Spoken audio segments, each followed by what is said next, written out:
നിങ്ങളുടെ ഹൃദയം അതിഭക്ഷണത്താലും മദ്യപാനത്താലും ഉപജീവന ചിന്തകളാലും ഭാരപ്പെട്ടിട്ട് ആ ദിവസം പെട്ടെന്ന് കണി പോലെ വരാതിരിപ്പാൻ സൂക്ഷിച്ചുകൊള്ളുവേ.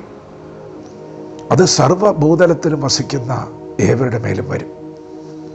ആകയാൽ ഈ സംഭവിപ്പാനുള്ള എല്ലാറ്റിനും ഒഴിഞ്ഞു പോകുവാനും മനുഷ്യപുത്രൻ്റെ മുൻപിൽ നിൽപ്പാനും നിങ്ങൾ പ്രാപ്തരാകേണ്ടതിന് സദാകാലവും ഉണർന്നും പ്രാർത്ഥിച്ചും കൊണ്ടിരിപ്പേ. ദൈവത്തിൻ്റെ മാറ്റമില്ലാത്ത വചനം ശ്രദ്ധിക്കുന്ന പ്രിയപ്പെട്ടവരെ, ഇത് അന്ത്യകാലമാണ്. നമ്മുടെ കർത്താവിൻ്റെ മടങ്ങിവരവ് ഏറ്റവും ആസന്നമായിരിക്കുകയാണ്. യജമാനൻ വീട്ടിൽ നിന്നും പോയി തിരിച്ച് മടങ്ങി വരുന്നത് കാത്തിരിക്കുന്ന ദാസനെ പോലെ, എപ്പോൾ വരുമെന്നറിയാതെ എപ്പോഴും ഉണർന്നിരിക്കുന്ന കാത്തിരിക്കുന്ന ദാസനെ പോലെ നാം എല്ലാവരും കർത്താവിൻ്റെ മടങ്ങിവരവിനായി കാത്തിരിക്കണം. സദാകാലവും ഉണർന്നും പ്രാർത്ഥിച്ചും കൊണ്ട് ഇരിക്കണം. അങ്ങനെ നാം ഉണർന്നിരുന്നാൽ, അങ്ങനെ നാം പ്രാർത്ഥിച്ചു കൊണ്ടിരുന്നാൽ മനുഷ്യപുത്രൻ്റെ മുൻപിൽ നാം നിൽക്കും. കർത്താവ് പ്രത്യക്ഷനാകും. അവൻ പ്രത്യക്ഷനാകുമ്പോൾ അവനെ താൻ ഇരിക്കുന്നത് പോലെ തന്നെ നാം കാണും. ദൈവത്തിൻ്റെ മുൻപിൽ നാം നിൽക്കും. പ്രാർത്ഥിക്കുന്നവൻ മനുഷ്യപുത്രൻ്റെ മുൻപിൽ നിൽക്കും. അവൻ പ്രത്യക്ഷനാകുമ്പോൾ അവനെ താൻ ഇരിക്കുന്നത് പോലെ തന്നെ കാണും. ഉണർന്നും പ്രാർത്ഥിച്ചും കൊണ്ടിരുന്നാൽ ദുർദിവസങ്ങൾ വരുമ്പോൾ ആ ദിവസം നിങ്ങൾക്കൊരു കണി പോലെ വരികയില്ല. ആ ദിവസത്തിൽ നിങ്ങൾ ദൈവത്തിൻ്റെ സന്നിധിയിൽ ഉറച്ചു നിൽക്കത്തക്കവണ്ണം നിങ്ങളെ പ്രാർത്ഥന സഹായിക്കും.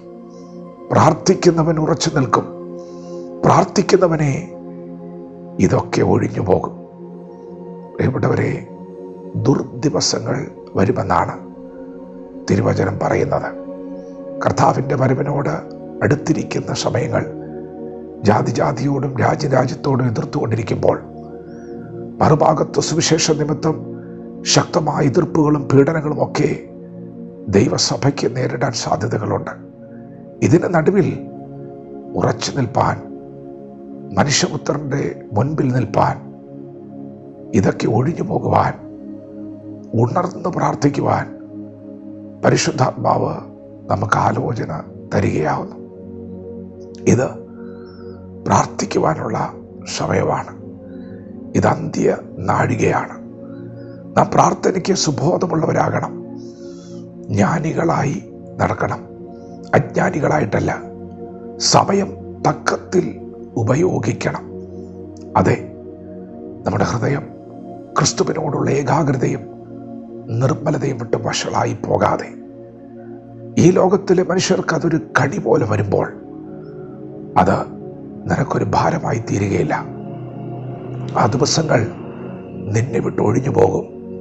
അത്യുന്നതൻ്റെ മറവിൽ ദൈവം നിന്നെ മറയ്ക്കുന്ന, ദൈവം നിന്നെ സൂക്ഷിക്കുന്ന സുദിനങ്ങൾ മുൻപിലുണ്ട്. അതുകൊണ്ട് ഉണർന്ന് പ്രാർത്ഥിക്കാം. സദാകാലവും ഉണർന്ന് പ്രാർത്ഥിക്കാം. വചനത്തോട് പ്രതികരിക്കാം. ദൈവം നമ്മെ ഓരോരുത്തരും ഈ പകൽ അനുഗ്രഹിക്കുമാറാകട്ടെ. ആമേൻ.